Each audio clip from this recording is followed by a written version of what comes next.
If you've ever ridden a red double-decker through central London, you've ridden a Wrightbus.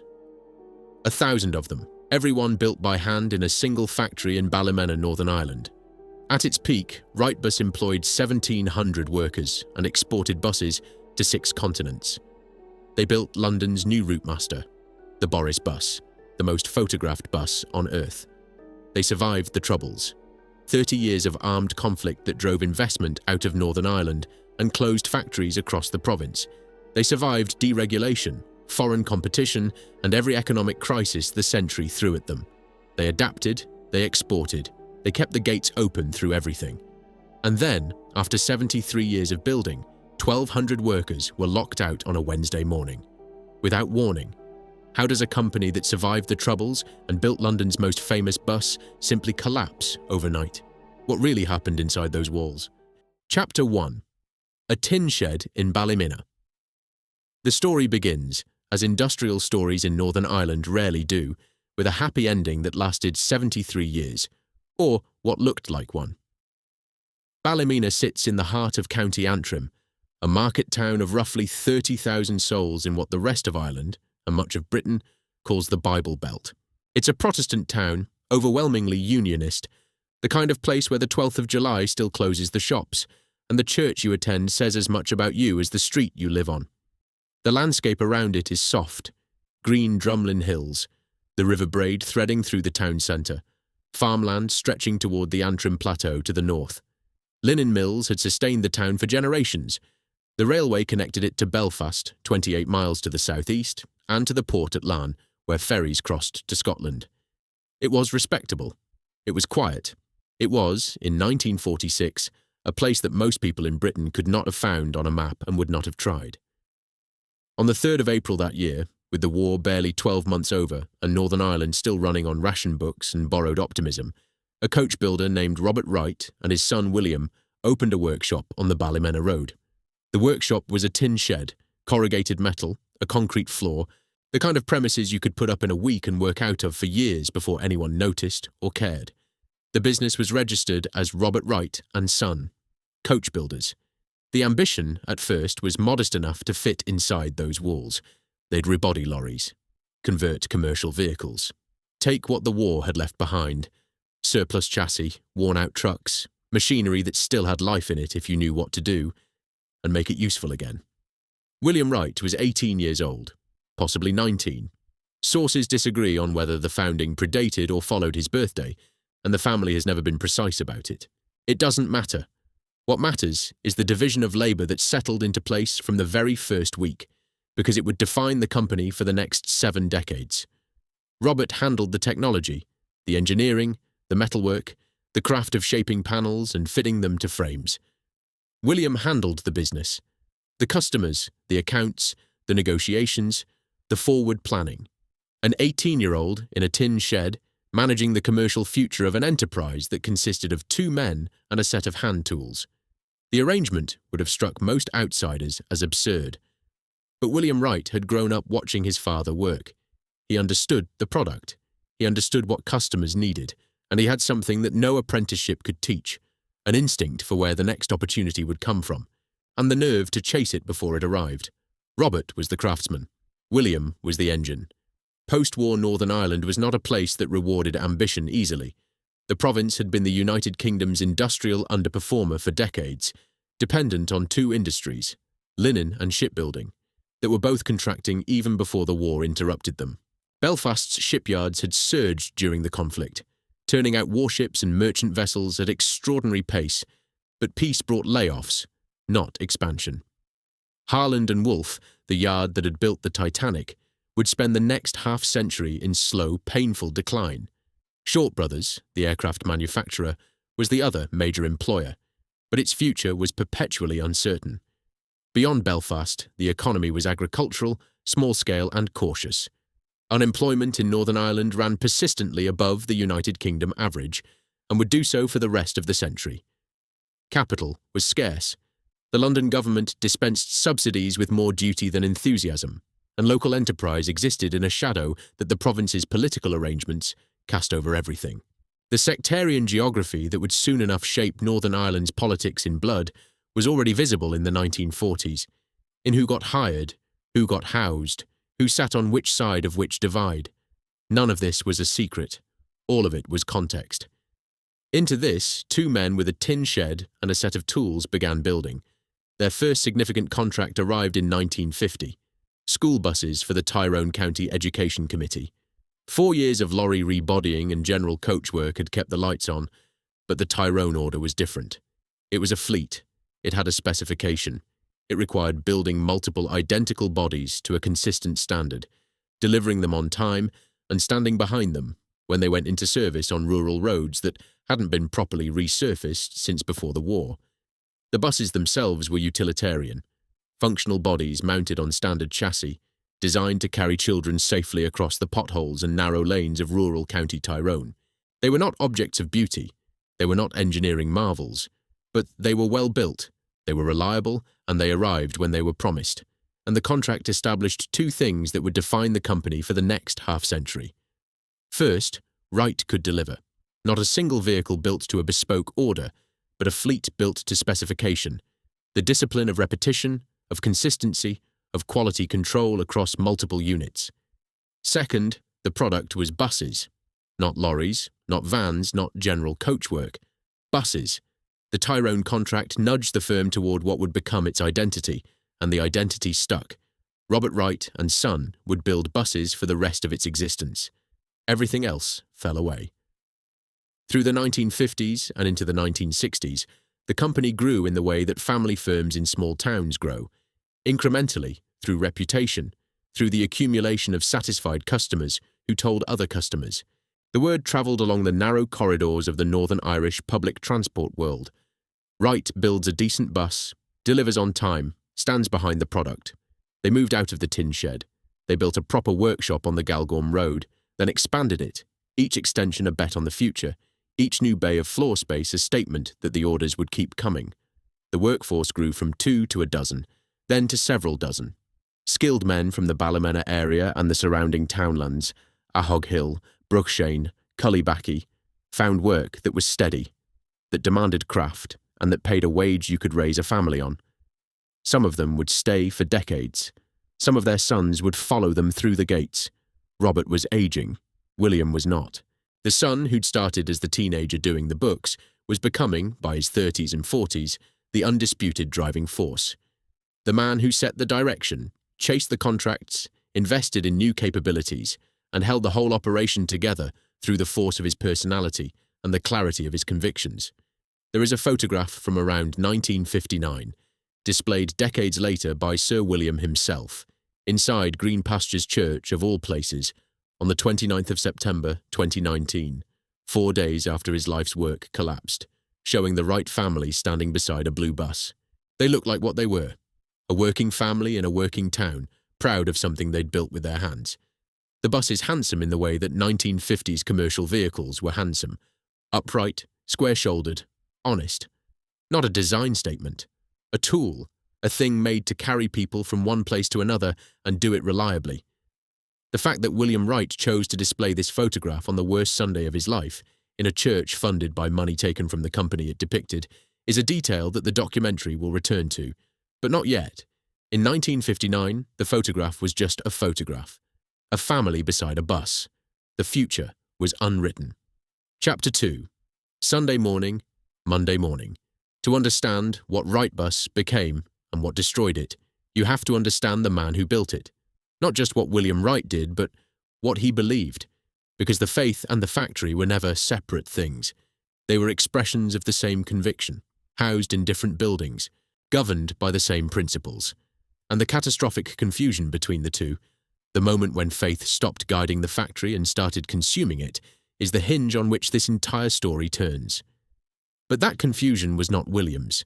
It was his son's, and the distance between father and son, between the faith that built and the faith that took, is the tragedy at the heart of the Wrightbus story. William Wright was a man of God in the way that Ballymena understood the phrase. He attended church twice every Sunday, morning service and evening service without exception, for as long as anyone in the community could remember. He prayed with his wife every evening. Work at the factory was banned on Sundays as a matter of family policy that was never negotiated, never questioned, and never compromised, even when deadlines pressed and contracts demanded. The gates stayed shut. The machines stayed silent. The Sabbath was the Sabbath. This wasn't eccentricity, and it wasn't performance. In the Protestant heartlands of mid-20th century Ulster, this was the texture of respectable life. You worked hard through the week. You went to church on Sunday. You kept the Sabbath holy. You took care of your own, your family, your workers, your community, because that was what decent men did, and because the alternative was a kind of moral bankruptcy that frightened you more than the financial kind. William Wright lived this code with an intensity that even his contemporaries found striking. His faith wasn't a compartment of his life. It was the structure. He joined the Orange Order at 17, the institution that, for generations, was the social scaffolding of Protestant working-class and middle-class life in Northern Ireland. The 12th of July parades, the lodge meetings, the mutual aid networks, the sense of belonging to something larger than yourself and older than your own memory. Later, the Royal Black Institution, the Orange Order's more senior, more discreet counterpart, with its emphasis on scripture and its requirement of a deeper commitment to the Protestant faith.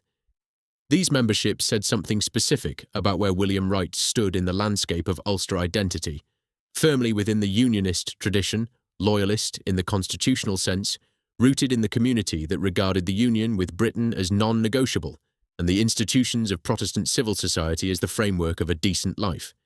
In later decades, as Northern Ireland's politics became international news and the Orange Order became a symbol of sectarian division to outside observers, these affiliations would carry different connotations. But in 1950s Ballymena, they were simply part of what it meant to be a successful Protestant businessman. You joined the lodge. You marched on the 12th. You were known by your community, and your community knew you. None of this was unusual for a Ballymena man of his generation. What was unusual, what was, by any measure, extraordinary, was the scale of what he built while holding those commitments intact. Because William Wright didn't just run a bus company. He ran a bus company that never opened on Sundays in a market that operated 7 days a week.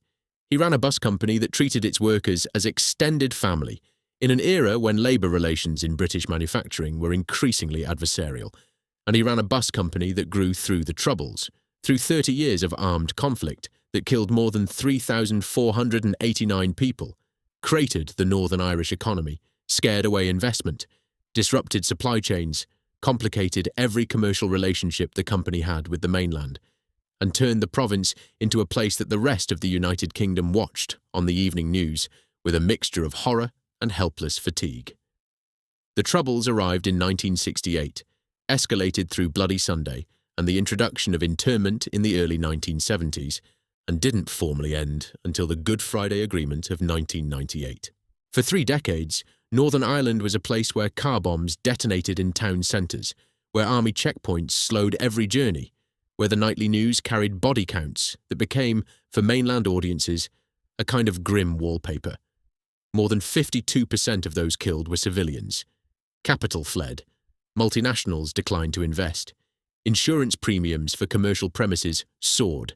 The province's economy became dependent on public sector employment and London transfers to a degree that would have been unthinkable in peacetime, and that created its own distortions, its own dependencies, its own vulnerability to the decisions of politicians who had never set foot in Ballymena. Ballymena itself, as a Protestant majority town in a relatively stable part of County Antrim, was insulated from the worst of the violence. It wasn't Belfast, where the interfaces between Catholic and Protestant neighbourhoods became permanent front lines. It wasn't Derry, where Bloody Sunday in January 1972 produced images that travelled around the world. It wasn't the border country of South Armagh or Fermanagh, where the killing was most concentrated and most personal. But relatively insulated is not untouched. The economic environment was brutal for any manufacturing firm. Customers on the mainland were sometimes wary of Northern Irish suppliers, not out of prejudice, necessarily, but out of simple logistical caution. Transport links ran through a security apparatus that added cost and time to every shipment.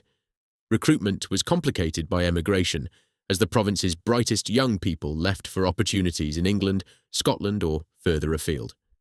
That a family-owned bus bodybuilder survived this period is itself remarkable. That it grew through it, expanded its workforce, won new contracts, invested in capabilities that its mainland competitors didn't yet have, is something close to extraordinary. And the engine of that survival was William Wright's particular combination of stubbornness, faith, and commercial instinct. He wasn't a man who made speeches about adversity or gave interviews about resilience. He made buses. The troubles were the weather. You worked through the weather. You kept the gates open. You kept the orders coming. And you went to church on Sunday because that was the deal you'd made with yourself and with God, and you didn't break it because the world outside was on fire. By the late 1960s, the company was building bus bodies full-time. The lorry work had fallen away as the passenger vehicle business grew. The workforce was small by mainland standards, but significant for Ballymena. Several dozen skilled men, fabricators and welders and trimmers and electricians, doing work that required craft and precision and the kind of knowledge that lives in the hands rather than in textbooks. You couldn't learn bus bodybuilding from a manual. You learned it from the man beside you on the line. How to read the jigs, how to compensate for the tolerances in a steel frame, how to get a panel to sit flush when the chassis underneath it wasn't quite square. The skill was cumulative. It built over years, and once you had it, you stayed. William Wright's management style was direct, personal, and, in the way of Ulster Protestantism, paternalistic in the old sense of the word. He knew his workers by name. He knew their families. He walked the factory floor not as an inspection, but as a habit, the way a farmer walks his fields. The company wasn't a unit of production to be optimized by accountants. It was a community of people whose livelihoods depended on decisions he made every day, and he felt that weight. Workers who spent decades at the firm, and many did, some eventually logging 30 and 40 years of service, fathers and sons and grandsons passing through the same gates, described a culture that was strict, demanding, but fundamentally decent. You were expected to work hard. You were expected to show up on time. You were expected to take pride in what you built. But you were also expected to be treated fairly, paid properly and dealt with honestly.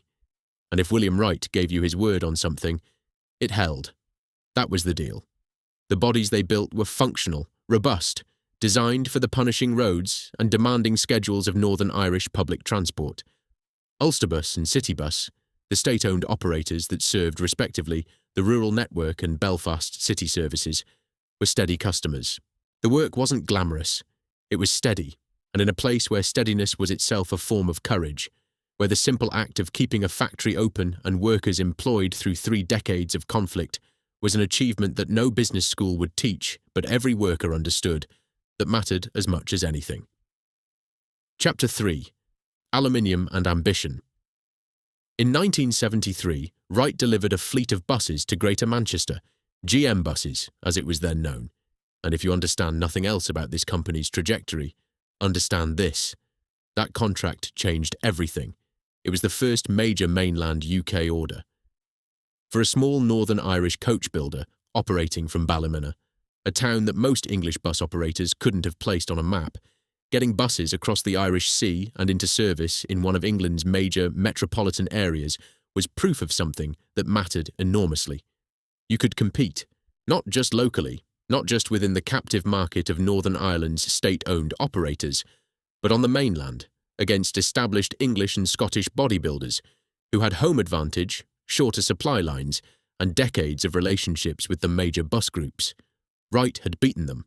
The product was good enough, the price was right enough, and the logistics, shipping completed bus bodies from County Antrim to Greater Manchester, were manageable enough that an English operator would place a significant order with a firm from the other side of the Irish Sea.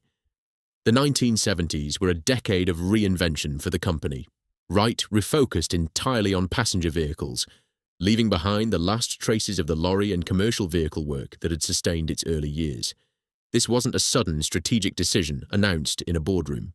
It was an accumulation of choices, each new bus contract pulling the firm further from general coachwork, each investment in bus-specific tooling and skills making it harder and less sensible to go back. By the mid-1970s, Wright was a bus bodybuilder, full stop. The lorries were gone. The identity was settled. And then William Wright did something that the British bus industry hadn't seen before. In 1976, he pioneered aluminium bus body framing in the United Kingdom. 2 years later, in 1978, the first full aluminium-structured bus body rolled out of the Ballymena works. It sounds, from this distance, like a technical footnote, the kind of manufacturing detail that interests engineers and procurement officers, but leaves everyone else cold. It was, in fact, a revolution. Steel bus frames were heavy. They rusted, and in the damp climate of the British Isles, they rusted quickly, eating into the structural integrity of the body and forcing operators into expensive refurbishment cycles or premature scrapping. Aluminium changed the equation entirely. It was lighter, which meant better fuel economy and lower running costs. It was corrosion-resistant, which meant the body lasted longer, years beyond the expected service life of a steel-framed equivalent, and every additional year a bus stayed in service was a year of fare revenue without capital expenditure on a replacement. For cash-strapped public transport operators in 1970s Britain, an era of oil crises, runaway inflation, and relentless pressure from local authorities to cut costs while maintaining service, the arithmetic was irresistible. Wright didn't just offer a new material, it offered a new proposition. Buy our bus, and it will cost you less over its lifetime than anything else on the market. For a bus operator calculating total cost of ownership over a 12 or 15-year service life, the maths were overwhelming.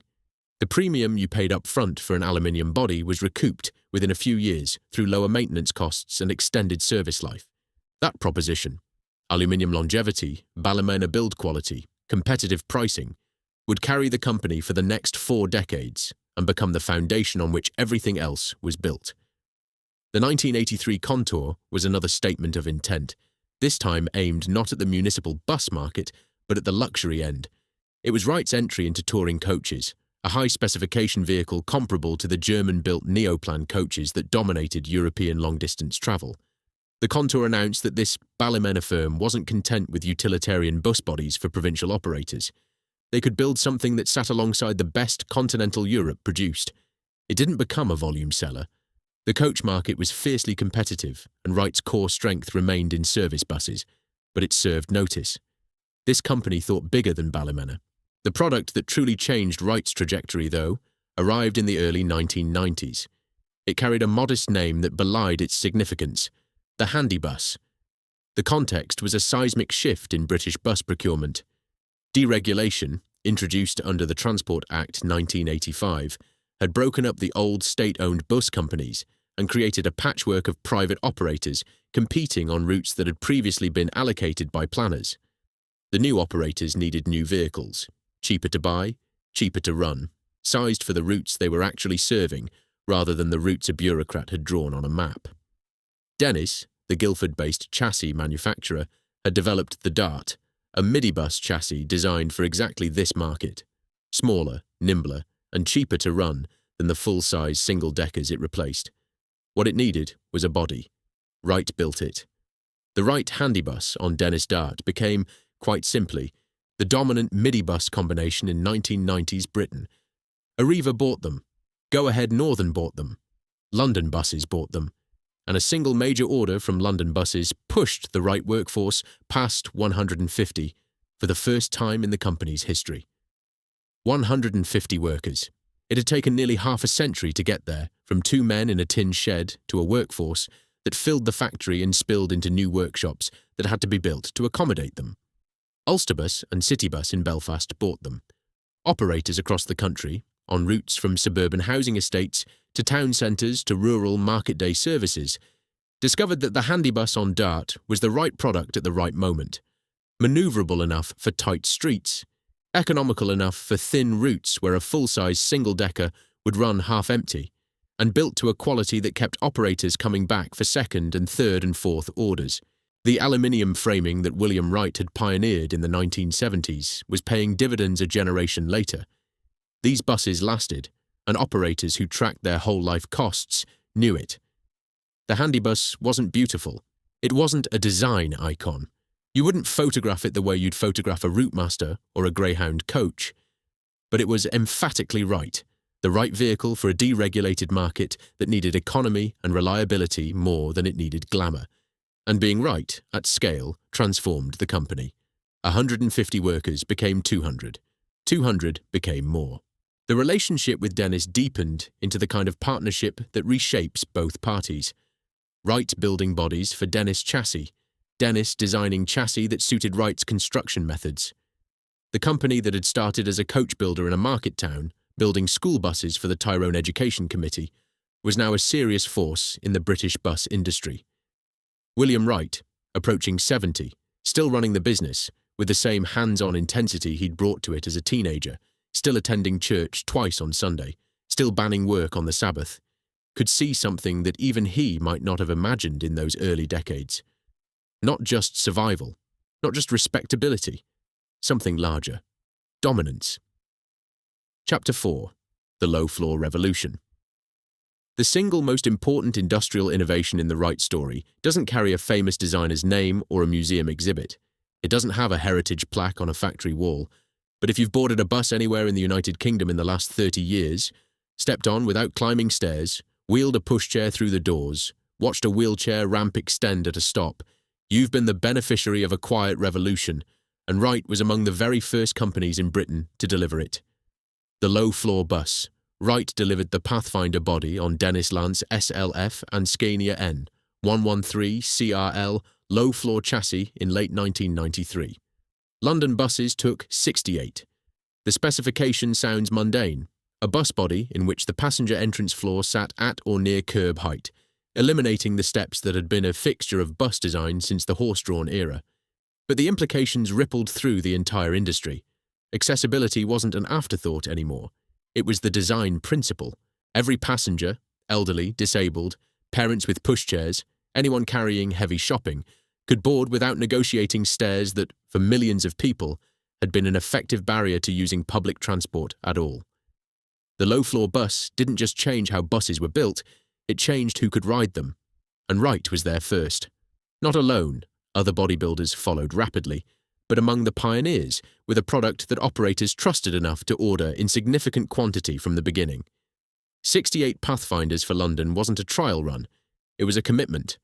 What followed through the late 1990s and early 2000s was a product explosion that reads, in retrospect, like a roll call of modern British bus history. The Endurance, the Renown, the Cadet, the Solar, the Eclipse, a name that would become synonymous with Wright's single-decker range. Then, in 2001, the Eclipse Gemini, Wright's first double-decker body, mounted on a Volvo B7 TL chassis. The significance was not just technical. Double-deckers were the prestige product of the British bus industry, the vehicles that carried the most passengers, generated the most revenue, and carried the strongest visual identity. Building a double-decker body that operators would trust was a statement that Wright had arrived at the top table. The Pulsar Gemini followed in August 2003, bodied for Arriva London on VDLDB 250 chassis. By 2001, Wright was building articulated bendy buses for trial on London's Route 207, the vehicles that would become, within a few years, one of the most politically charged forms of transport in the capital's history, though that particular storm had not yet broken. The customer list by the early 2000s tells the story of the company's reach. Arriva, First Group, Go Ahead, National Express, Lothian Buses, Ulsterbus, and Citybus. These weren't niche operators. They were the major groups that between them ran the majority of bus services in the United Kingdom. Wright wasn't just winning individual contracts anymore. It was embedded in the industry's supply chain at a structural level, a company that the biggest operators in Britain turned to as a matter of course. And then, in 2000, the company restructured. The reasons were, on paper, entirely sensible. Robert Wright and Son had grown far beyond anything its original legal structure was designed to accommodate. A company that had started as two men in a tin shed now employed hundreds and operated across multiple product lines, markets, and geographies. The bus building operation was rebranded Wrightbus within a new holding entity, the Wright Group, later the Wrights Group. Sister companies were created alongside it. Expotec for international joint ventures and overseas projects, Custom Care for after-sales and warranty service, various manufacturing subsidiaries to handle specific components and processes. It was the kind of corporate tidying up that growing family firms undertake when their accountants and lawyers tell them they've outgrown the original vehicle. Sensible, prudent, unremarkable. But above it all, above Wrightbus, above the Wright Group, above every subsidiary and sister company, sat a new ultimate parent entity, the Cornerstone Group, privately controlled by the Wright family. Sir William and his daughters, Amanda Knowles and Lorraine Rock, served as directors, and the majority shareholder, the person who controlled the entity that controlled the entity that controlled the bus company, was William's son, Jeff Wright. At the time, nobody outside the family's professional advisors would have given the structure a second glance. Family holding companies are the standard architecture of privately owned British businesses. The parent controls the dividend flow, manages the tax position, holds the family's collective interest in the trading subsidiaries. Under normal circumstances, the arrangement is entirely unremarkable. Under normal circumstances, it functions as intended, a piece of corporate plumbing that facilitates good governance, protects the family's assets, and provides a clean structure for succession, under normal circumstances. The Cornerstone Group was the architecture inside which, over the next 2 decades, money would flow upward from the factory floor, from the hands of the welders and fabricators and electricians who built the buses, through the operating company, through the holding structure, and into destinations that had nothing whatsoever to do with building buses. But that reckoning was still years away. In 2000, the restructure looked like nothing more than what it claimed to be: good governance for a growing company. What mattered in 2000 was what was happening commercially, and what was happening was astonishing. Wright was going global. The first international contract of real significance arrived in 2003, an order from Hong Kong's Kowloon Motor Bus, one of the largest and most demanding public transport operators in Asia. KMB operated in conditions that would test any vehicle: intense heat and humidity, steep gradients, passenger loads that pushed every specification to its limit, and a regulatory environment that tolerated no shortcuts on safety, emissions, or build quality. Winning a KMB contract was a stamp of credibility that resonated across the industry, far beyond the territory itself. It was the start of a decade-long export push that would take Wright products to places that Robert Wright, in his tin shed in 1946, could not have conceived of.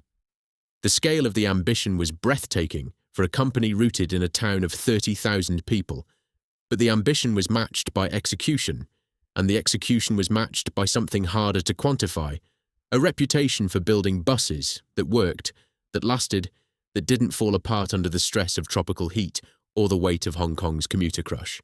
In August 2012, a £41 million bus deal in Singapore. In 2011, Wrightbus International was formally established as a dedicated entity to handle the growing overseas business, a recognition that exports were no longer a sideline, but a pillar. And then, SBS Transit of Singapore awarded a contract that, even by Wright's expanding standards, was staggering. 565 Wright Eclipse Gemini, 2 bodies on Volvo B9TL chassis, to be delivered between January 2013 and June 2015. 565 buses from Ballymena to Singapore. The logistics alone were a feat of industrial planning.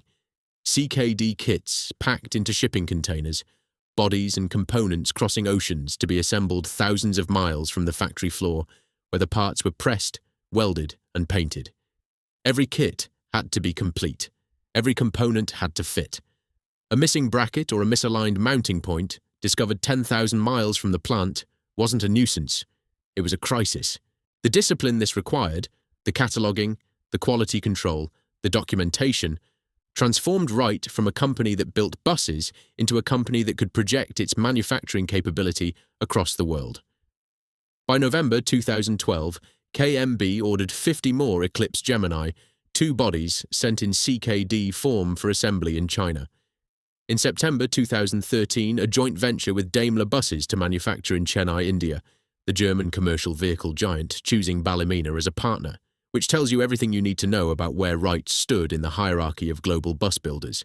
In March 2014, 51 bodies for Hong Kong City Bus and New World First Bus. In July 2014, SBS Transit came back for a further 415 buses, taking the Singapore total to an extraordinary 1,430 by 2017. 1,430 buses from a factory in County Antrim, running routes in a city-state on the other side of the planet. Then came Las Vegas. The streetcar RTV, a bendy bus designed specifically for the Nevada transit system, was unveiled in 2015. Distribution agreements were signed with Al Habtoor and Zubair to enter the Middle East, with a base at Masdar City in Abu Dhabi. Wright buses were being sold, demonstrated or assembled on 6 continents. William Wright, by then approaching 90 and still involved, still present, still the gravitational centre of the enterprise he and his father had built from a tin shed and a set of hand tools, summarised it with characteristic understatement. The company was selling buses from Las Vegas to Hong Kong and from Dublin to Chile.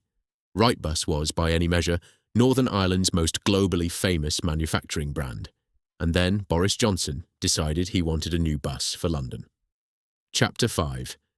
The Boris Bus. It began, as so many things in London do, with politics. In September 2007, Boris Johnson, then the Conservative candidate for Mayor of London, a man whose public persona was built on a carefully cultivated shambles of blonde hair and Latin quotations, announced that if elected, he would scrap Ken Livingstone's articulated bendy buses and replace them with a new Routemaster. The original Routemaster, the open-platform red double-decker that had defined London's streets from 1956 to 2005, was by then already a heritage object, a tourist prop, a symbol of a city that existed more in memory than in the present tense. Johnson's pledge was pure nostalgia politics, a promise to bring back something the city loved, or at least something the city thought it loved, wrapped in a Union Jack and delivered with a wink. He won, and on the 4th of July 2008, the newly elected mayor launched the New Bus for London design competition, framed with characteristic Johnsonian grandiosity, not as a procurement exercise but as a quest to design an icon. 2 joint winners were announced. Capoco Design, which had earlier produced the RMXL concept for Autocar magazine, and a partnership of Foster plus Partners and Aston Martin. Big names, serious credentials, serious expectations, but neither winning design was the one that would be built. Thomas Heatherwick, the designer whose studio would later produce the controversial Garden Bridge proposal and New York's Vessel, was awarded the design contract through what Capoco's Alan Ponsford publicly described as a rather dubious process.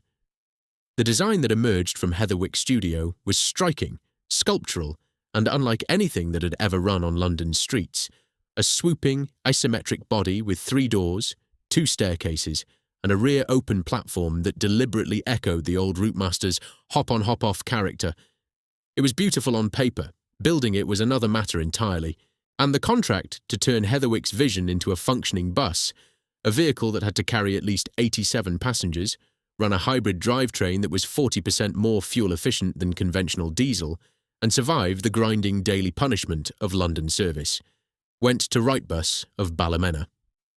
The announcement came on the 23rd of December 2009. The specification was ambitious. 2 staircases, 3 doors, the rear platform that could be operated open or closed, a hybrid diesel-electric powertrain, and a design that Heatherwick's studio had effectively grafted onto an existing Wrightbus structural platform. The engineering challenge was immense. Heatherwick's aesthetic demanded curved panels and compound surfaces that conventional bus manufacturing, a world of flat planes, right angles and standardized jigs, was not set up to produce. Wright's engineers had to develop new tooling, new processes, new quality control systems to translate the designer's sketches into a production vehicle that could be built at scale and survive in service. Every curve in the body required a new forming die. Every compound surface demanded a precision that the factory's existing equipment hadn't been designed to achieve. The gap between what a designer draws and what a factory can build is, in bus manufacturing, the gap between ambition and reality. And Wright had to close it without missing a deadline that Boris Johnson's office was watching with undisguised political anxiety.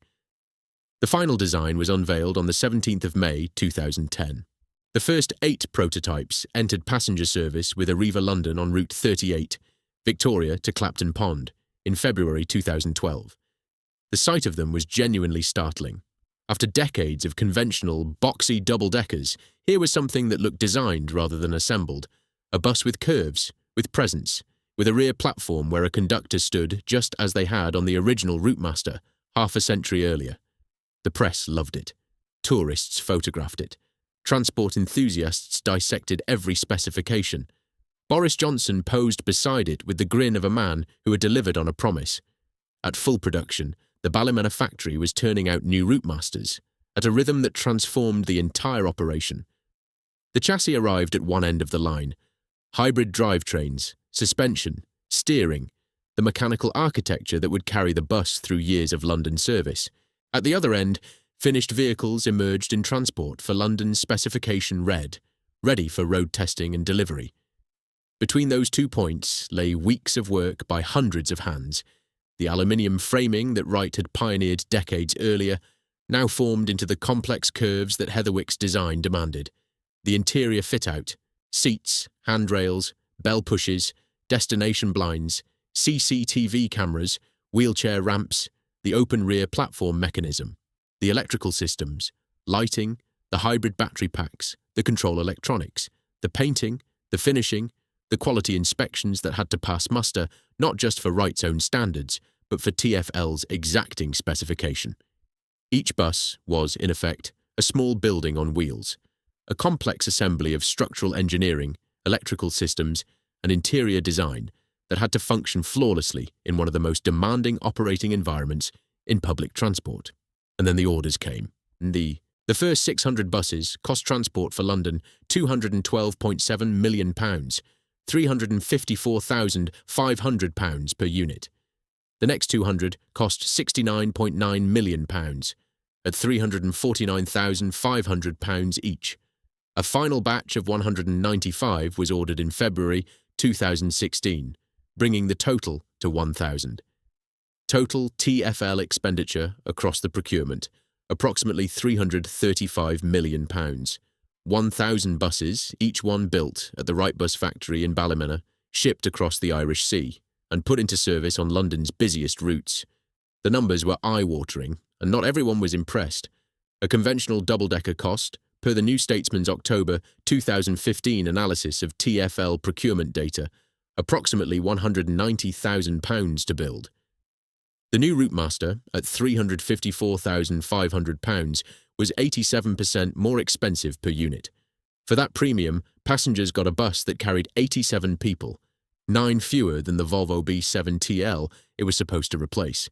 The hybrid system that was meant to deliver 40% fuel savings proved unreliable. TfL admitted in 2015 that 80 buses were running on diesel generators because their batteries had failed, and 200 had required power unit replacements under warranty. Transport journalist Christian Wolmar gathered driver testimony alleging that in about 90% of buses, the hybrid system does not work. The open rear platform, that was the bus's signature feature, was closed off on most routes because TfL couldn't afford to station a conductor on every bus. And the air cooling system, not air conditioning, but a passive system that relied on opening windows and vents, earned the vehicle the nickname Routemaster during London's increasingly warm summers. None of this dimmed the cultural impact. For 5 years, from 2012 to 2017, 1,000 new Routemasters were the face of London transport, the bus that tourists photographed from the top deck of open-top tour buses, that appeared in films and television dramas whenever a director needed a shorthand for modern London, that represented the city on postcards and in the imagination of every visitor who set foot in the capital. The new Routemaster was not just a bus, it was a symbol, as recognisable, in its way, as the black cab or the red telephone box, and every single one of them was built in Ballymena, County Antrim, by workers whose accents came from the hills of mid-Ulster rather than the streets of the city they were serving. The irony was exquisite. London's most iconic 21st century vehicle was a Northern Irish product, built by men and women who had never lived in London and in many cases had never visited. The only direct descendant of the new Routemaster was the Wright SRM, a shortened version of the body, mounted on a Volvo B5 LH hybrid chassis, of which precisely 6 were sold to RATP Dev's London United operation. 6 buses, the entire production afterlife of the most famous bus of its generation. Mayor Sadiq Khan cancelled new orders in 2016, dismissing the new Routemaster as a legacy of the mess made by the previous mayor. The 1,000th and last new Routemaster left the Wrightbus production line in 2017. There would be no more. The contract that had sustained the factory for 5 years, that had given Ballymena a direct connection to the most famous streetscape in the world, was over. But for those 5 years, the factory had built London's most recognisable bus, and the money, the prestige, the order book certainty, and the sheer industrial confidence that came with producing 1,000 units of a single iconic vehicle had transformed Wrightbus from a successful bus builder into something that felt, for a brief and intoxicating period, like an institution. The question, the one that nobody in Ballymena wanted to ask aloud, was what would replace it. Chapter 6. A town built on buses. By the mid-2010s, Wrightbus employed roughly 1,500 to 1,700 people in Ballymena. The exact number shifted with order cycles and seasonal demand, but the range was consistent enough to make the company, without question, the town's dominant private sector employer. In a place with a population of 31,000, those numbers meant something that no spreadsheet could fully capture. It meant that on any given street in Ballymena, on any given evening, someone was coming home from the bus factory. Their neighbours knew it, the local shops knew it, the town's economy, the pubs and cafes, the car dealerships and estate agents, the takeaways that did their best trade on Friday pay nights, knew it in the way that market towns have always known the rhythms of the works that sustain them. The workforce was multi-generational in the truest sense. Andrew French of nearby Ahog Hill was 34 years old in September 2019 and had worked at the plant for 18 years, meaning he'd started at 16, straight from school, into an apprenticeship that taught him a trade and gave him a wage. His father had spent 43 years at Wrightbus. His sister was also an employee. 3 members of one family, 2 generations, a combined service record of more than 60 years. The Frenchs were not unusual. Families like theirs, fathers and sons, mothers and daughters, uncles and nephews, were the fabric of the workforce. The pattern repeated across the towns and villages that fed the factory. Ahog Hill, Broshane, Cullibaki, Portglenone, Kells, Galgorm itself. You didn't just work at Wrightbus. You belonged to it in the way that workers in the great British industrial enterprises had always belonged to the places that employed them, shaped by the rhythms of the shift pattern and the pride of building something that went out into the world with your work inside it. The wages mattered. In a part of Northern Ireland where public sector jobs were the default aspiration and private sector manufacturing wages were often modest by mainland standards, Wrightbus paid enough to build a life on. A skilled fabricator or electrician could afford a mortgage on one of the new build estates on the edges of Ballymena, could run a car, could put something aside for the children's future. The money circulated through Ballymena's economy in the invisible but essential way that manufacturing wages always do, supporting the retail businesses in the town centre, the garages and the MOT stations, the local builders and tradespeople who did the house extensions and the kitchen refits. The multiplier effect of 1,500 manufacturing jobs in a town of 31,000 is difficult to quantify precisely and impossible to overstate. When economists talk about the difference between manufacturing employment and service sector employment, this is what they mean. A factory job doesn't just pay the worker, it pays the community. The daily rhythm was the rhythm of manufacturing everywhere, the early shift arriving in the grey light of a northern Irish morning, cars filling the car park in the half-darkness, the clocking-in machines clicking, the factory floor coming alive with the particular sounds of bus building, the hiss of pneumatic tools, the clang of aluminium panels being offered up to jigs, the whine of rivet guns, the crackle and flash of welding, the steady background hum of extraction fans pulling fumes from the fabrication stations, the smell of aluminium dust and cutting fluid, the tea break, the kettle boiled, the sandwiches unwrapped, the canteen conversations about football and families, and overtime and the order book, the afternoon handover, the evening shift settling in for the second half of the day's production, the security lights coming on as the last workers left and the car park emptied, leaving the factory humming to itself in the dark. Wrightbus sponsored Ballymena United Football Club, the local team that played in the NIFL Premiership, Northern Ireland's top division, and the sponsorship was visible every match day, the company name across the shirts of players who were, in many cases, Wrightbus workers themselves, or the sons of Wrightbus workers. Sir William Wright had been founding chairman of the Ballymena Business Centre, one of those civic institutions that exist in every Northern Irish market town, part enterprise hub, part community resource, part testament to the belief that local businesses have obligations beyond their own balance sheets. The company's presence at local events, its sponsorship of community initiatives, its visibility in a town small enough that the factory gates were a 5-minute drive from the town centre, all of it wove Wrightbus into the social fabric of Ballymena in a way that went far beyond the transactional relationship of employer and employee.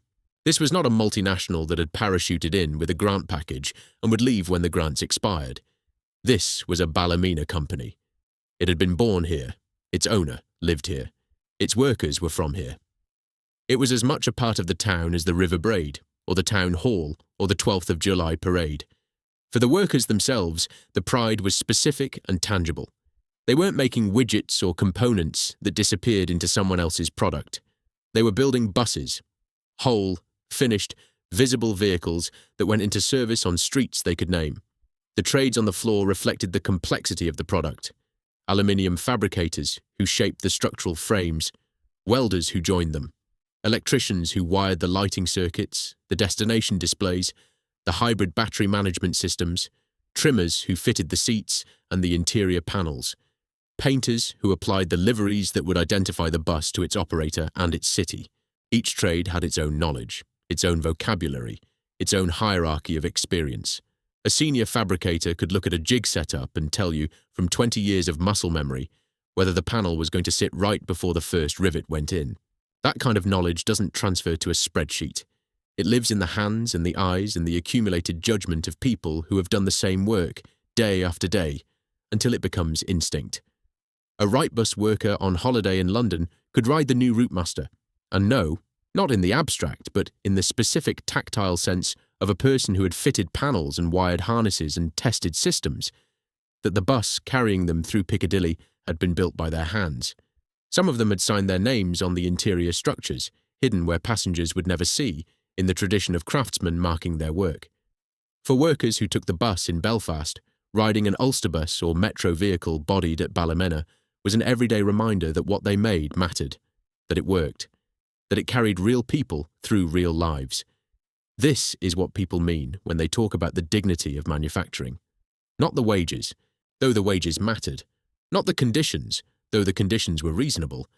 Not the security, though in a town that had lost Patton, JTI and Michelin in quick succession, the security of a Wrightbus pay packet was worth more than any recruitment poster could express.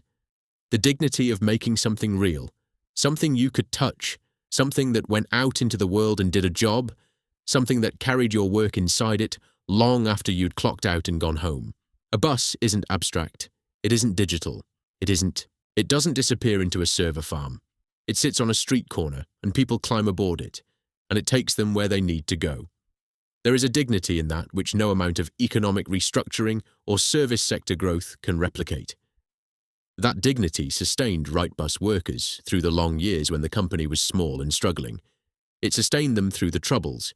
It sustained families across Ballymena and the surrounding townlands through decades when the rest of Britain barely knew their town existed. And it made what happened next, the sudden, brutal destruction of everything they'd built, not just an economic event, but a personal one.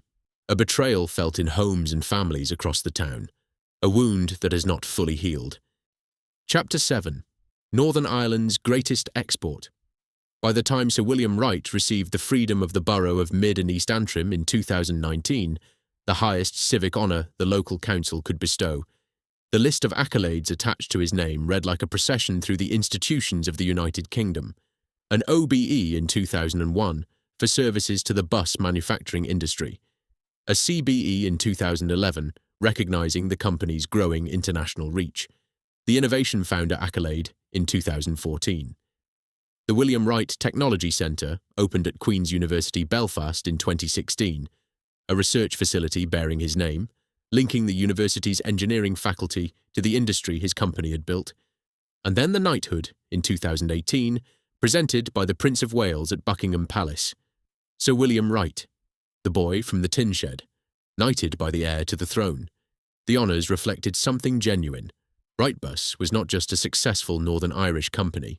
It was, by the mid-2000s, the single most prominent example of what Northern Irish manufacturing could achieve. A globally recognised brand, exporting to 6 continents, competing with and beating rivals in markets from Singapore to Cologne to Las Vegas. In a region whose economy had been defined for decades by dependency, on London subsidies, on public sector employment, on the hope that multinational corporations could be lured across the Irish Sea with grants and tax breaks, Wrightbus was proof that indigenous enterprise could build something world-class from local roots. The company didn't exist because a government program had created it. It existed because two men had started building in a tin shed in 1946 and never stopped. The export record alone was extraordinary. 1,430 buses to Singapore, fleets in Hong Kong operating in conditions of heat, humidity, and passenger density that would destroy a poorly built vehicle within a year. Joint ventures in India and the Middle East. The Las Vegas project. Buses operating in Dublin, in cities across Britain, on routes that millions of people rode every day without knowing or caring where the bus had been built, which was, in a way, the highest compliment. A bus that you don't think about is a bus that works. And Wright buses worked. The political dimension was inescapable. Sir William was not a passive recipient of honours. He was a public figure in Northern Irish life. A former councillor, first for the Vanguard Unionist Progressive Party from 1981 to 1985, then for the Ulster Unionist Party from 1993 to 2005. He was, in 2016, one of the most prominent Northern Irish business voices in favour of Brexit, arguing that leaving the European Union would benefit British manufacturing. His politics were of a piece with his faith and his community. Firmly unionist, firmly Protestant, firmly rooted in the tradition that saw Northern Ireland's future as bound to Britain's. He was not a man who kept his views to himself, and he did not need to. In Ballymena, those views were the mainstream. None of this made him unusual in his community. It made him representative, the most successful version of a type that the town understood and respected. The Protestant businessman, the lodge member, the church-goer, the man who built something from nothing through hard work and faith and sheer bloody-minded refusal to accept that a place like Ballymena couldn't compete with the world. The honours that accumulated on his mantelpiece were Ballymena's honours too. The knighthood was Ballymena's knighthood. When Sir William Wright walked through the town, people stopped him to shake his hand, not because he was rich, though he was, but because he had done something that reflected well on all of them. He had put the town on the map. He had given it a name that meant something in Singapore and Hong Kong and London. In places where nobody had ever heard of Ballymena before, a Wrightbus pulled up at a stop, and the product itself had become, in a way that no one could have predicted, when Robert Wright opened his tin shed, a global cultural icon. The new Routemaster, love it or loathe it, was London's bus, and London's bus was Ballymena's bus. Every tourist who climbed aboard at Piccadilly Circus, every commuter who rode it to work through Hackney or Islington, every child who pressed the bell at their stop was riding in a vehicle that had been designed in London, but built in Northern Ireland, by workers whose families had been building buses in the same town for 3 generations. Wrightbus had taken Invest NI grants totalling £9.05 million since 2002. A significant sum, but set against the company's turnover, employment figures, and export record, a return on investment that any economic development agency in the world would celebrate. In 2014, then Enterprise Minister Arlene Foster announced a further £1.8 million of Invest NI support toward a £14 million Wrightbus research and development programme, money that would go in part toward the hydrogen fuel cell work that would later prove to be the company's salvation. The money was flowing both ways. Public investment was supporting private enterprise, and private enterprise was delivering the jobs, the exports, and the international profile that justified the investment. And beneath the surface of the Golden Age, something remarkable was happening in the engineering department. Sir William Wright, approaching 90, still active, still sharp, still personally directing technical programs that executives half his age would have delegated, had become convinced that the future of the bus was not diesel. It wasn't even hybrid. It was hydrogen. In 2015, he had personally initiated a fuel cell development program in partnership with Ballard Power Systems of Canada, working toward a double-decker bus powered by a hydrogen fuel cell that would produce nothing from its exhaust but water vapour. The Wright Street Deck Hydroliner, the world's first hydrogen-powered double-decker, was being developed in Ballymena, while the new Routemasters were still rolling off the production line in the same factory. The Hydroliner would be unveiled at Eurobus Expo in October 2018. A Ballard fuel cell, 280 miles of range, 8-minute refueling time, 86 passengers, 27 kilograms of hydrogen stored at 350 bar. It was, by any measure, a piece of visionary engineering, the work of a man who had started building buses in a tin shed and was ending his career by inventing a bus that ran on the most abundant element in the universe. That the company he'd built would collapse within a year of the hydroliner's unveiling, and that the hydroliner itself would become the vehicle that saved it, is one of the story's most extraordinary symmetries. But in 2018, it was just a prototype. The golden age was still golden. The accounts told a different story. This was the golden age, a family firm built from nothing, employing more than 1,500 people, exporting to the world, honoured by the crown, embedded in its community, and producing a product that had become, quite literally, the most photographed bus on Earth. Chapter 8. The View from the Summit. It could not last. Nothing this good ever does. But standing at the summit in 2016, with the 1,000th new Routemaster on the production line and a knighthood on the horizon, nobody inside those walls could see the cliff they were walking toward.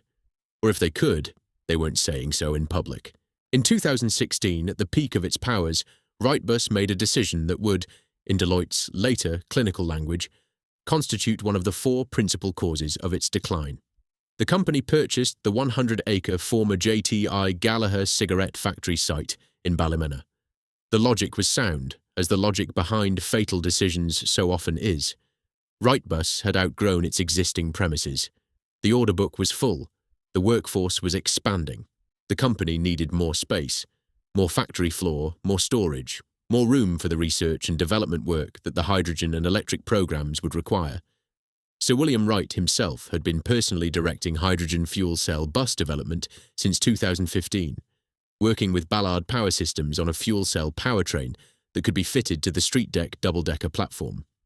It was visionary work, years ahead of the market, driven by an 88-year-old man's conviction that diesel was a dead end and that the company that got to zero emission first would own the future.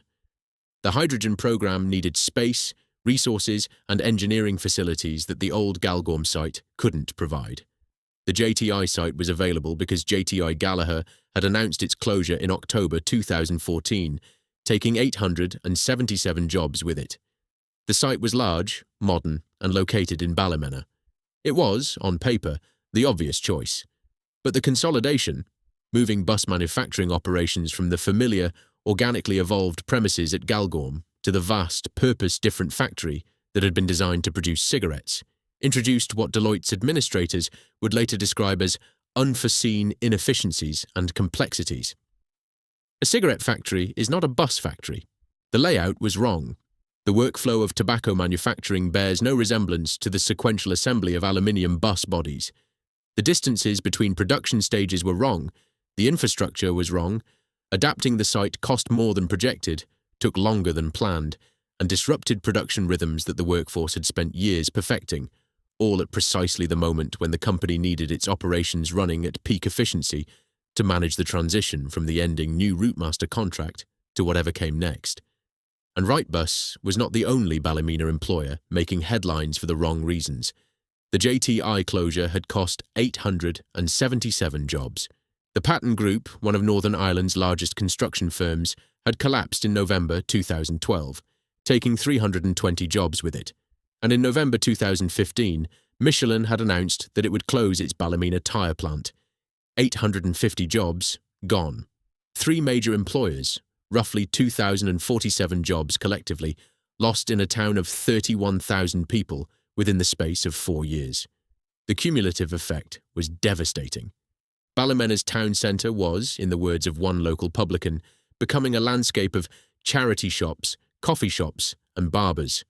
The retail ecology of a place where disposable income had contracted and the footfall that sustains independent businesses had thinned. Wrightbus was, by the late 2000s and 10s, the last great private sector employer standing in Ballymena. The weight of that, the community's dependence on a single company, the knowledge that if Wrightbus stumbled, there was nothing behind it to catch the town, was a burden that no business should have to carry and no town should have to contemplate. But it was the reality, and everyone in Ballymena knew it. Pre-tax profit in 2016 was £11 million. The company was still profitable. It was still growing. Sir William Wright was about to receive his knighthood, the capstone of a career that had spanned 7 decades and carried a tin-shed coach builder to the world stage. Jeff Wright's Green Pastures Church, to which the story will return shortly and at length, was flourishing, its congregation growing, its ambitious new gateway campus under development on a 97-acre plot at Bally. The family, at their zenith, appeared unassailable. But the new Routemaster contract was ending. Sadiq Khan had cancelled new orders. The 1,000th bus would be the last. The production void it left behind was enormous. 1,000 buses over 5 years represented a volume of work and revenue that couldn't simply be replaced by winning a few more conventional contracts from provincial operators. The UK bus market as a whole was softening, with passenger numbers flat or declining outside London. Some overseas contracts, in Southeast Asia particularly, were proving loss-making, the margins eaten by logistical costs, warranty obligations, and currency movements that had been underestimated at the bidding stage. And the diesel-to-zero-emission transition that the entire bus industry was beginning to talk about required investment in engineering, in tooling, in new skills, at the very moment when the revenue base was shrinking and the profit margin was thinning. The Cornerstone Group accounts for the year to the 30th of April 2017 tell the story in numbers whose juxtaposition is more devastating than any editorializing could be. Pre-tax profit at the Wrights Group collapsed 86%, from £10.7 million to £1.5 million. Annual turnover was approximately £181 million. The company was, by any commercial measure, under severe stress. In the same year, Cornerstone Group made charitable donations of £4.157 million. The parent company reported a pre-tax loss of £1.73 million. The profit was collapsing. The donations were not. That is where the next chapter of this story begins. Chapter 9. The Pastor's Son and the Megachurch. Jeff Wright was not his father. He knew it, and he said so publicly. In a 2017 interview with the Irish Times, he described his early life with a candour that was either disarming or calculated, depending on your disposition. I failed all my exams, and I grew up with that stigma of failure. He was a married father of 3, a former amateur footballer. He had been groomed from childhood to take over the family business, the heir apparent to a manufacturing empire that his father and grandfather had built from nothing. But he did not believe, by his own account, that he had the wisdom to do it. The factory floor, with its jigs and rivet guns and the relentless rhythm of production, was his father's world. Jeff Wright's world was different. What he had was something his father also possessed, but expressed in an entirely different register. He had faith, and where William Wright's faith had expressed itself in quiet discipline, church twice on Sunday, the Sabbath respected, the work done honestly, Jeff Wright's faith would express itself in spectacle, in ambition, in a vision of Christian community so vast and so expensive that it would consume the very enterprise his father had spent a lifetime building. Jeff Wright's formative spiritual experience came under Pastor James McConnell at the Whitewell Metropolitan Tabernacle in North Belfast, a large independent Pentecostal church that was one of the biggest congregations in Northern Ireland. Wright spent 7 years under McConnell's mentorship, absorbing a style of Christianity that was intensely personal, emotionally demonstrative and ambitious in its vision of what a church could be and do. Not just a place of Sunday worship, but a community institution, a social enterprise, a force that could reshape the physical and spiritual landscape around it. McConnell was a charismatic and controversial figure in his own right. He would be prosecuted in 2015 under the Communications Act for an inflammatory anti-Islam sermon delivered from the Whitewell pulpit, and acquitted in January 2016. He was not a man who believed in small gestures, and the protégé he ordained and sent out into the world carried that conviction. That scale equals impact, that God's work demands earthly ambition into everything he built. In 2007, the same year that Boris Johnson announced his plan for a new London bus, Jeff Wright founded Green Pastures, the People's Church. The church was based, initially, at Galgorm Industrial Estate, right beside the Wrightbus factory. The proximity was not incidental. The factory and the church shared a postcode, shared a family, and would soon share a balance sheet in ways that no normal boundary between business and religion would permit. Green Pastures described itself, in the language of its assistant pastor Jason Kennedy, as a life-giving, evangelical, charismatic church that held a biblical worldview on all matters. The theological taxonomy placed it firmly in the broader Pentecostal and non-denominational stream, modern American-style worship transplanted to a Northern Irish industrial estate, Christian soft rock performed by a full band, a 1,600-seat auditorium with contemporary lighting, projection screens, and a production quality that would not have been out of place in a concert venue. A style of service that would have been instantly recognizable to anyone who had visited a megachurch in Houston or Atlanta, rendered in the particular accent of mid-Antrim. The congregation was sincere. This matters, and it must be said clearly, because what follows could easily be read as an indictment of the people who worshipped at Green Pastures. It is not. Many of the church's members were Wrightbus workers, people who spent their weekdays welding aluminium frames and fitting harnesses and painting liveries, and came on Sunday to worship, to sing, to be part of something that gave their lives meaning beyond the factory gates. Green Pastures was, for them, their church, their community, their family in the spiritual sense. They were not complicit in what was done with their employers' money. They were, if anything, doubly victimized, losing their jobs and discovering that their church had been funded by the cash that should have kept those jobs safe. But in 2012, as the first new Routemasters were entering service on London's streets and a £41 million Singapore contract was being signed, Jeff Wright unveiled a plan that would have been audacious for a church of any size and was breathtaking for a congregation operating from an industrial estate in a town of 30,000. Project Gateway, also called Project Nehemiah after the Old Testament figure who rebuilt the walls of Jerusalem, proposed a £110 million new campus on a 97-acre plot at Ballay, on the outskirts of Ballymena.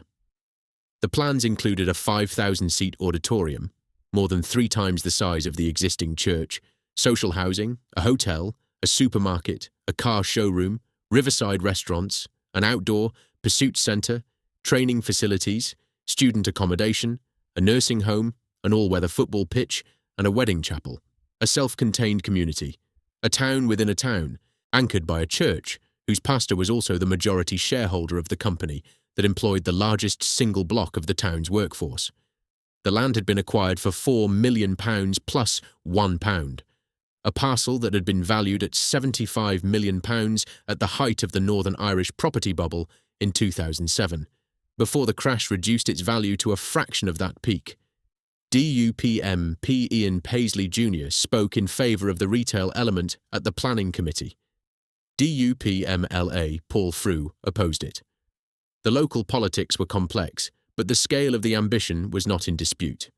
Jeff Wright was proposing to build something that would physically dwarf every other institution in Ballymena, a campus larger than the Wrightbus factory itself. Where was the money going to come from? The Cornerstone Group accounts filed at Companies House provide the answer, and the answer is the centre of this story. Between 2010 and 2017, the Cornerstone Group, the Wright family's private holding company, the entity that sat above Wrightbus and controlled the dividend flow from the bus building operation, made charitable donations totalling between £15.38 million and £16.04 million, depending on the date range and reporting source. The mechanism was straightforward. Money flowed from Wrightbus, from the profitable bus building operation, from the work of 1,500 workers building new Routemasters and Eclipse Geminis, upward to the Wrights Group as profits, then upward again to the Cornerstone Group as dividends, and then outward from Cornerstone as charitable donations. The principal recipient was Green Pastures Church. The majority shareholder of Cornerstone was Jeff Wright. The lead pastor and founder of Green Pastures was also Jeff Wright. In the year to the 30th of April 2017, Cornerstone donated £4.157 million, in a year when the Wrights Group's pre-tax profit had collapsed 86% to £1.5 million, and Cornerstone itself reported a pre-tax loss of £1.73 million. The parent company was losing money and donating money simultaneously. Green Pastures received £4.186 million from individuals and corporate bodies in the year to April 2018, and had £4.77 million cash in the bank at that date, of which £4.65 million was set aside in a restricted fund for the Gateway project. But the financial relationship between the factory and the church went deeper than donations. Workers' protest statements, filed after the collapse, named not just Green Pastures, but the Wright Evangelical Trust, the Selite Foundation, and other similar for-profit and not-for-profit concerns established by Wright family members. Green Pastures itself owned a company called Confidence Enterprises Limited, which in turn owned Advanced Engineering Group Limited, a private company that supplied parts directly to Wrightbus. Jeff Wright was a director of all three entities. Advanced Engineering's marketing material stated that its advanced assembly division allowed the Wrights Group to increase their production by 5 buses per week. Turnover at Advanced Engineering was just under £3 million per year. The church's commercial subsidiary supplied the bus company whose dividends funded the church. Money flowed in a circle, and at the centre of every arc of that circle stood the same man. And separately from all of this, Jeff Wright's personal property vehicle, Whirlwind Property 2 Limited, owned the Wrightbus factory premises and the surrounding farmland. Wrightbus paid Whirlwind Property 2 approximately £1 million per year in rent. The company that employed 1,500 people did not own the building it operated from. The founder's son did. And that separation between the business that made the buses and the property company that owned the roof over its head would become, in October 2019, the single biggest obstacle to saving the company from liquidation. Chapter 10. The cracks widened. Deloitte's later administration report would identify 4 interlocking causes of Wrightbus's decline, and every one of them was visible by 2018 to anyone who cared to look. A slowdown in demand in the UK bus market, driven by falling passenger numbers outside London and tightening local authority budgets that squeezed operators, and through them, the manufacturers who supplied them. Unforeseen inefficiencies and complexities arising from the consolidation into the new JTI site facility, the cigarette factory that had never been designed to build buses, whose layout forced workflow changes that disrupted production rhythms the workforce had spent years perfecting, loss-making contracts in Southeast Asia, where the margins had been eaten by logistical costs, warranty obligations, and currency movements that nobody had adequately modelled at the bidding stage, and the slow strategic pivot away from diesel, the recognition that the entire bus industry was moving toward zero-emission vehicles, but that making the transition required investment in engineering, tooling, prototyping, and new skills, at the very moment when the revenue base was shrinking and the profit margin was thinning toward nothing. None of these causes individually would have been fatal. Bus companies weather market slowdowns. Factory relocations cause disruption that eventually resolves. Overseas contracts go wrong and companies learn from them. Technology transitions are expensive but manageable if you have capital and time. What made the combination lethal was that the company's financial reserves, the cushion that might have absorbed the shocks, funded the transition, covered the losses while the new products found their market, had been systematically drained. Between 2012 and 2017, at least £16 million had left the operating group as dividends and been donated to a church by the parent company. The cash that should have been in the bank to fund the JTI consolidation, to cover the Southeast Asian losses, to invest in hydrogen and electric development at the pace the market demanded. That cash was in Ballymena, but it was building a 5,000-seat auditorium at Bally, not buses at Galgorm. Jeff Wright would later dispute this framing. In 2020, he stated publicly, "A view is being peddled that Cornerstone Group Limited was wrongly paid dividends by Wright's Group, and that Cornerstone wrongly used these monies to make donations towards the development of our church. That could not be further from the truth, and is extremely hurtful and damaging." The company's house accounts tell their own story. The viewer can draw their own conclusion. The numbers tell the story of a company bleeding out. In 2016, pre-tax profit was £11 million, healthy, robust, the kind of number that sustains confidence and justifies investment. By the year to April 2017, it was £1.5 million, an 86% collapse in a single year, a fall so vertiginous that it should have triggered alarms in every boardroom and every lending institution with exposure to the company. Annual turnover held at approximately £181 million, but the profit margin had contracted to a sliver so thin that a single bad quarter would push the company into outright loss. In February 2018, 95 workers were made redundant. The first cuts, the first public acknowledgement that something was seriously wrong beneath the surface. In June 2018, 95 more followed. The Malaysian operation was closed entirely, the overseas ambitions contracting as the home base weakened. Each round of redundancies sent a shockwave through Ballymena, not just the families directly affected, but the wider community that understood what the cuts signalled. The order book was thinning, the cash was running out, and the donations to green pastures, remarkably, continued. In the year to April 2018, the church received £4.186 million from individuals and corporate bodies, and had £4.77 million in the bank, of which £4.65 million was set aside for the Gateway project. The factory was shedding workers. The church was accumulating cash.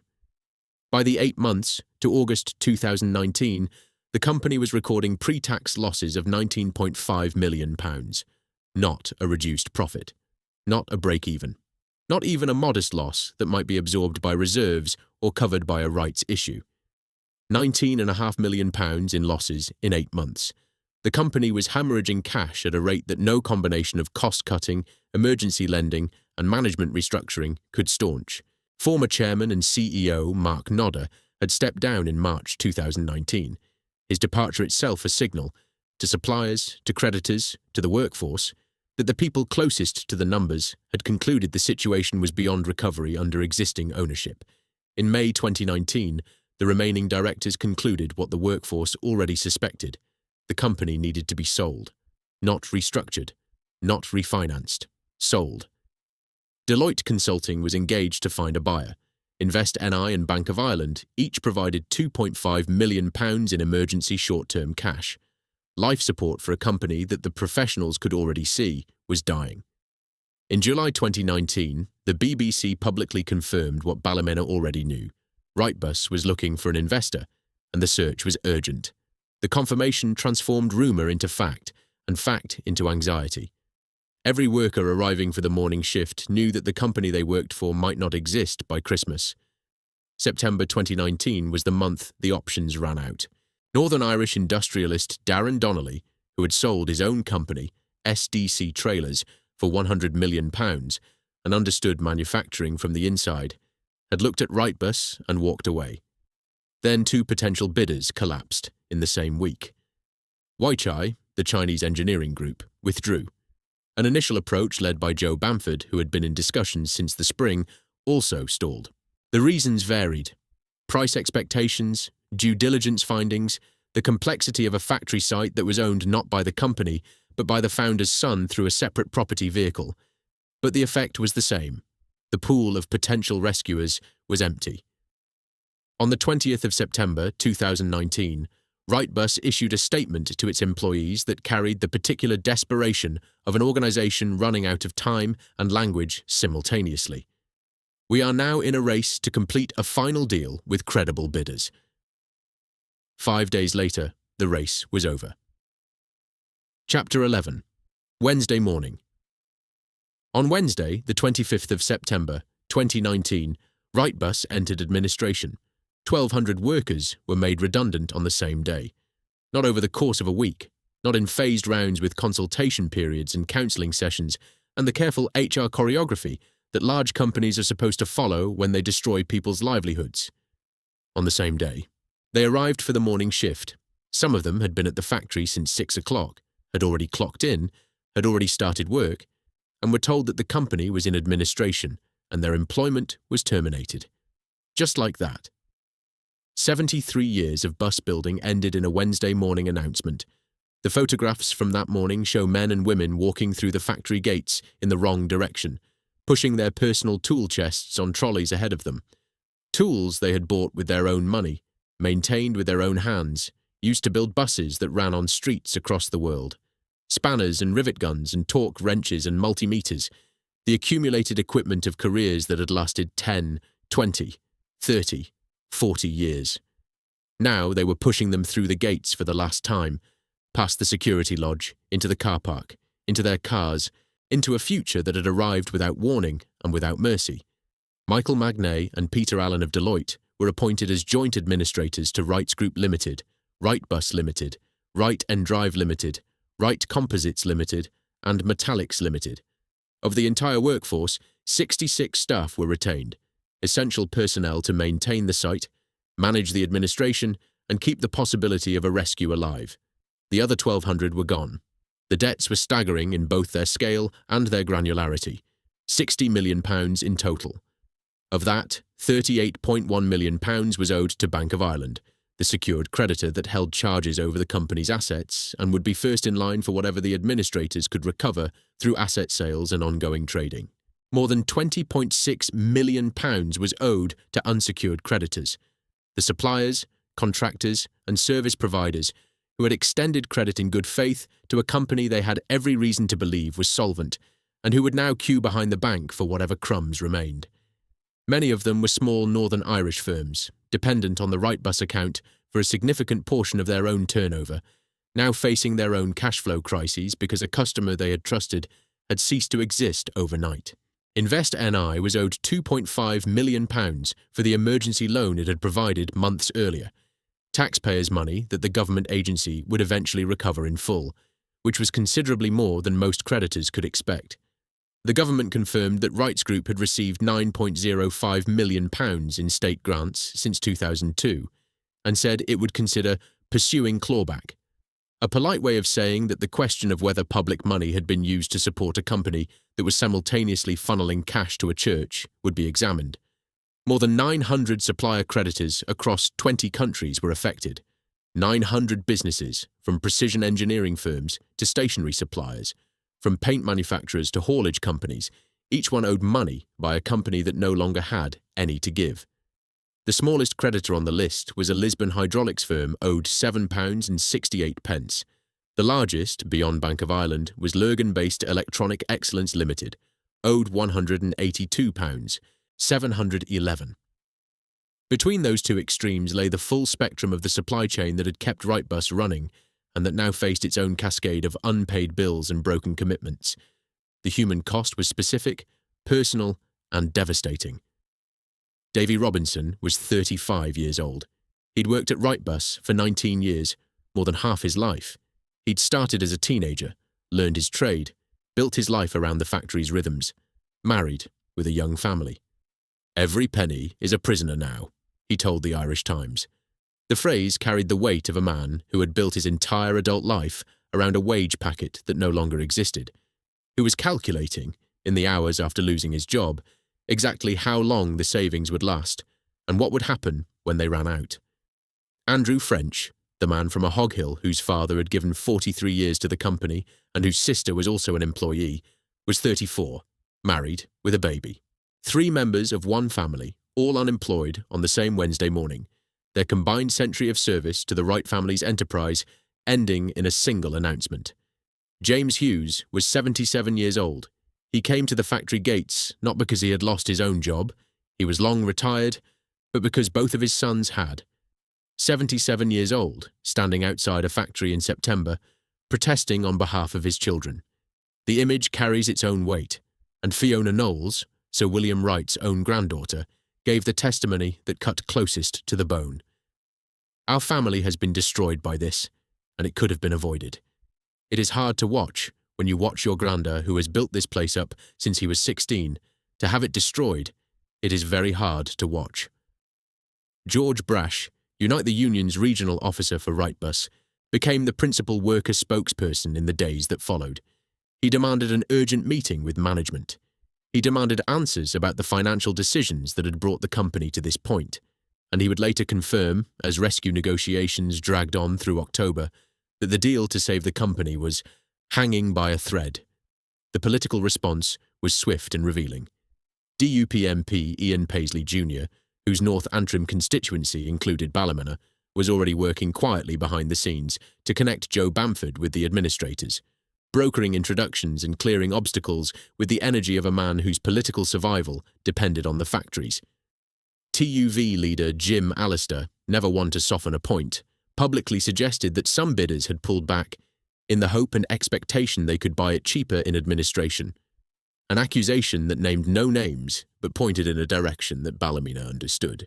North Antrim Sin Féin MLA, Philip McGuigan called for the company's finances to be rigorously investigated, and Boris Johnson, the Prime Minister of the United Kingdom, the man whose most famous mayoral project had been built by these same workers in this same factory, described Wrightbus on the BBC as a brilliant brand, blamed the loss of the new Routemaster contract on Sadiq Khan's cancellation, but acknowledged, with the briefest of pauses, that there were some problems with the management. Problems with the management. Chapter 12. The Sunday Service. 4 days after the lockout, on Sunday the 29th of September 2019, several hundred former workers, estimates ranged from 250 to 500, gathered outside Green Pastures Church in Ballymena. They had not come to worship. They tied their work polo shirts to the church railings. One for each of the 1,200 made redundant. The shirts hung limp in the autumn air, blue and grey fabric, the colours of the factory floor, each one a ghost of the person who had worn it, each one representing a name, a family, a mortgage payment, a life built around a wage packet that had been withdrawn without warning 4 days earlier. They held banners bearing pointed biblical passages, chosen with the precision of people who knew their scripture well enough to turn it back on the man who had preached it to them. Placards read, "Criminals not Christians. Shame on you, Jeff." They demanded answers about £15 million in donations and rumours of another pot of £19 million. They demanded an independent inquiry. They demanded an immediate release of all documents. The scene was extraordinary. A congregation arriving for Sunday morning worship, walking past a wall of polo shirts and a crowd of their former colleagues, in many cases their friends, their neighbours, their relatives, who were demanding to know where their money had gone. The sacred and the industrial colliding on a pavement in Ballymena. Inside the church, Jeff Wright addressed his congregation. The building was full. The atmosphere was charged with something beyond the usual Sunday energy. Fear, perhaps, or defiance, or the particular tension that fills a room when everyone present knows that the world outside is waiting to hear what is said within. Wright chose his words carefully, and the words he chose were these. "There is a time to speak and a time to be silent." He continued, "I refuse to jeopardize the delicate nature of these negotiations that could destroy the last chance of saving the workforce and the staff and all the local suppliers. And I won't jeopardize the future so I can look good." He confirmed for the first time publicly that an evangelical trust held a third of the shares in the company. He disclosed that £20 million of family reserves had been spent over the previous year, a figure that raised more questions than it answered. Pastor James McConnell of Whitewell Metropolitan Tabernacle, the mentor who had shaped Jeff Wright's ministry decades earlier, attended the service in solidarity, sitting in the pews of the church that his protégé had built with money from the factory that his protégé had helped to bankrupt. When Sir William Wright arrived outside the church, something remarkable happened. The anger paused. The crowd, which had been vocal and pointed in its fury at Jeff Wright, fell quiet. And then they applauded.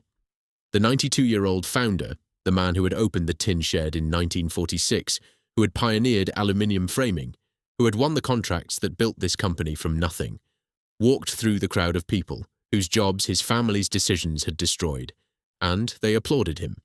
Because the anger was not directed at Sir William. It had never been directed at Sir William. The founder was still beloved. The workers understood, they had always understood, the distinction between the man who built the company and the man who drained it. Sir William apologized in person. "I am sorry, folks. Hopefully everything will work out." The image, a 92-year-old man, apologizing in a church car park for the destruction of his life's work, carries its own devastation. Jeff Wright stated publicly that death threats had been made against members of the Wright family. He called for an end to intimidation. The threats were real, the anger was real, and the rescue, incredibly, was not yet dead. Joe Bamford, then 41 years old, eldest son of Lord Anthony Bamford, the billionaire chairman of JCB, and Carol Bamford, founder of Dalesford Organic, had returned to the table. Educated at Ampleforth College, he had spent over a decade at JCB before leaving in 2016 to found Rise Hydrogen. In 2018, Rise had signed a joint venture with Wrightbus and won a 10-year TfL contract to convert London buses to hydrogen. meaning Bamford already knew the company, knew the product, knew the engineering, and knew the opportunity that a hydrogen bus manufacturer represented in a market that was about to pivot to zero emission. But the deal nearly died over farmland. Jeff Wright's Whirlwind property. 2 Limited owned not just the factory premises, but the surrounding agricultural land. On the 10th of October, Bamford issued a public statement whose measured language barely concealed the exasperation beneath it. At 10 a.m. this morning, I made an offer to the Wright family to match the asking price for the Wrightbus factory and land. This includes a sum to match the amount that the factory and associated land was purchased for 2 years ago from JTI. Mr. Wright has since refused this offer and has now asked for a significantly higher sum of money. Jeff Wright's response insisted that the adjacent farmland, bought through a mortgage and not at any time a part of the Wrightbus business, should not be included in the deal. 1,200 people had lost their jobs, the administrators were running out of time and money, and the rescue was stalled because the founder's son wanted a higher price for a field. George Brash of Unite, speaking for the workers whose livelihoods depended on the outcome, the rescue is hanging by a thread. A deal was reached in principle on the 11th of October. On the 22nd of October 2019, Bamford Bus Company Limited, incorporated with Telling Foresight on the 18th of September, exactly 1 week before Wrightbus collapsed, completed the purchase of Wrights Group Limited, Wrightbus Limited, Wright N-Drive Limited, and Metallics Limited, with an option on the international division. The 66 retained staff transferred to the new company. The purchase price was never disclosed. A separate transaction saw Jans Composites Limited acquire Wright Composites Limited. DUPMP Ian Paisley Jr. was widely credited by Bamford and the local press with brokering the deal. Jeff Wright publicly described Paisley's involvement as a vote campaigning exercise. Joe Bamford became executive chairman. Bhuta Atwal, a former senior global executive at JCB, was appointed chief executive. The old management was gone. The new management had arrived, and the factory that had fallen silent on a Wednesday morning was about to start making noise again. Chapter 13. Hydrogen and the Phoenix. Bamford's strategic insight was elegant and, in retrospect, obvious. His Rise hydrogen production company would supply the fuel. Wrightbus would build the buses that burned it. Vertical integration, the hydrogen equivalent of an oil company that also manufactures the engines. In April 2020, he submitted fully costed plans to Parliament's BEIS Select Committee, a document he called Bus 3000, calling for 3,000 hydrogen electric buses in UK service by 2024, backed by a requested £500 million government allocation. The 3,000 bus target would not be met. But the ambition signalled something that the bus industry and the British government took seriously. This was not a rescue driven by nostalgia or charity. It was a commercial bet on the future of zero-emission transport, and Bamford was putting his family's money behind it. The Wright Street Deck Hydroliner, the world's first hydrogen-powered double-decker, developed under Sir William Wright's personal direction before the company collapsed, became the vehicle around which the entire recovery was built. First orders arrived quickly. 20 from TfL in May 2019, 15 from First Aberdeen in March 2020, 20 from National Express West Midlands in October 2020, 3 from Translink in December 2020. The Aberdeen fleet entered passenger service in January 2021, billed correctly as the world's first hydrogen double-decker fleet in revenue service, supported by an £8.3 million combined EU, Scottish Government and local council funding package. A bus that Sir William Wright had begun designing in his late 80s was now running passengers through the streets of Aberdeen. The irony that the product which saved the company was conceived before the company collapsed is one of the story's most extraordinary symmetries. The battery-electric street-deck Electroliner followed, certified in 2022 at the French automotive body UTAC as the world's most energy-efficient battery-electric double-decker. 454 kilowatt-hours of battery capacity, range up to 200 miles. The product range was now zero emission across both hydrogen and battery electric platforms, a breadth of offering that no other bus manufacturer in the world could match. The orders came, and they came at a scale that dwarfed anything the old Wrightbus had achieved in its peak years. a £66 million TransLink contract for 100 zero-emission and 45 low-emission buses, an £88 million follow-on for 100 more battery electrics, hydrogen buses for Cologne's regional Verkehr Köln, up to 60 kite hydroliners, 46 hydrogen buses for Cottbus in Germany, orders from Saarbrücken, from Westverkehr, an Australian partnership with Volgren for hydrogen powertrains. Government finance flowed at a scale that reflected the strategic importance Westminster now placed on the company. £26 million in UK export finance via Barclays, £50 million in UKEF-backed expansion, a £32.5 million Ulster Bank facility, and then the headline figure, £150 million in HSBC UK financing for global expansion, announced in May 2025. A first-round net zero hydrogen fund grant for an electrolyser facility producing enough hydrogen to fuel 300 buses per day. The workforce trajectory was the mirror image of the collapse, and it moved with a speed that astonished even the people living it. 49 retained staff at administration, 400 by the start of 2020, 900 by August 2021, over 1,000 by mid-2023, close to 2,000 by end of 2024, 2,300 by mid-2025, with a stated goal of 2,500 at Ballymena plus 7,500 supply chain jobs across the UK, 22 buses per week rolling off the line in 2024, up from 8 2 years earlier, 95% of production zero emission versus 95% diesel in 2019. The transformation was not incremental, it was total. The financial results for 2024 confirmed what the workforce numbers and the order book had been signalling for 2 years. Turnover of £455.1 million, up 77% on the prior year. Operating profit of £37 million, the first profitable year under Bamford ownership.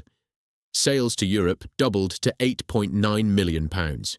Expected 2025 turnover, approximately £600 million, with around 1,180 buses delivered, 90% electric or hydrogen. But the hydrogen story was not without its own questions.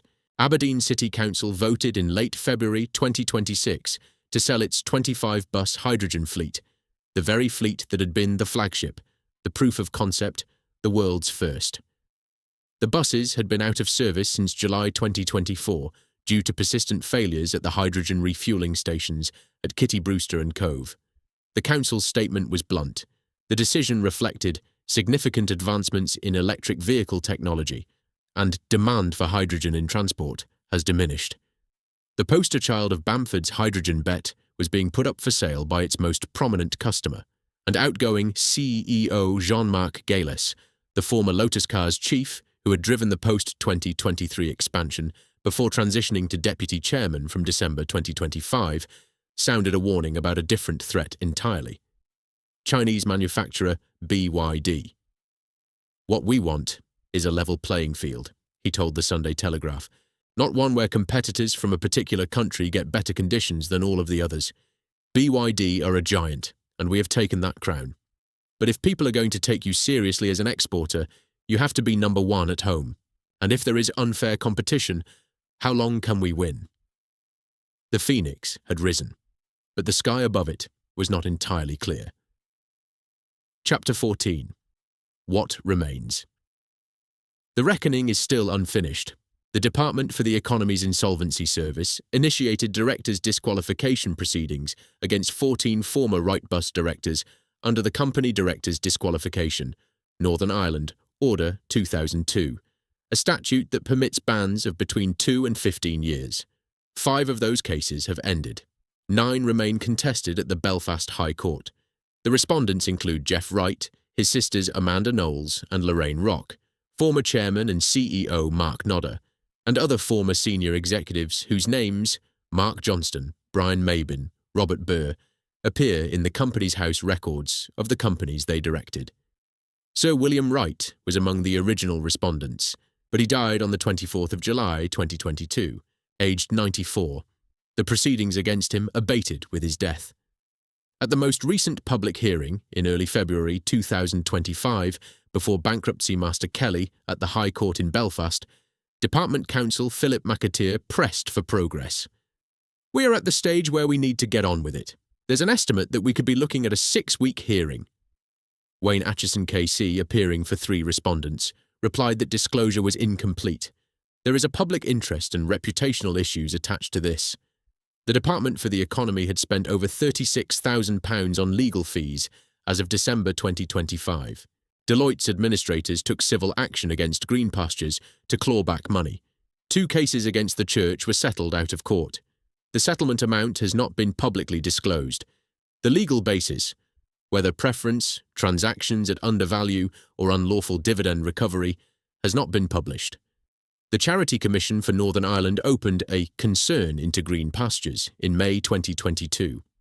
In April of that year, Jeff Wright had been suspended pending investigation into staff complaints of alleged behaviours with a detrimental and significant impact on the mental and spiritual well-being of staff.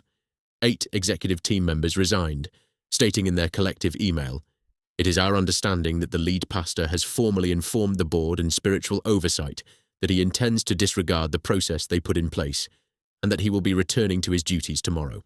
In good conscience, we can no longer sustain, endorse, or prolong this situation." On the 1st of May 2022, Jeff Wright announced his resignation as lead pastor. He subsequently resigned as a director of the limited company behind Green Pastures. The reconstituted board of directors itself resigned 2 weeks later, citing abusive and threatening messages, stressing explicitly that the messages had not come from Wright himself. No public Charity Commission inquiry report has been published. Jeff Wright has not been disqualified as a charity trustee. Sir William Wright's Thanksgiving service was held at Green Pastures Church. Tributes flowed from across the political spectrum, led by Ian Paisley Jr. Ballymena has lost a giant. The William Wright Technology Centre at Queen's University Belfast continues in his name. The man who started in a tin shed and built something the whole world rode was buried with honour. The company he created survived him, transformed under different ownership, building vehicles he had personally helped to invent. The hydrogen double-decker that Sir William Wright designed in his late 80s is the bus that Bamford built his empire on. And in Ballymena, the factory floor that fell silent on a Wednesday morning in September 2019 is loud again. 22 buses a week, 2,300 workers. The car park fills in the morning. The shift pattern holds. The town that lost Patton and JTY and Michelin and then nearly lost Wrightbus has, against the odds, kept its last great employer. But the inheritance is gone. The family name belongs to someone else's company now.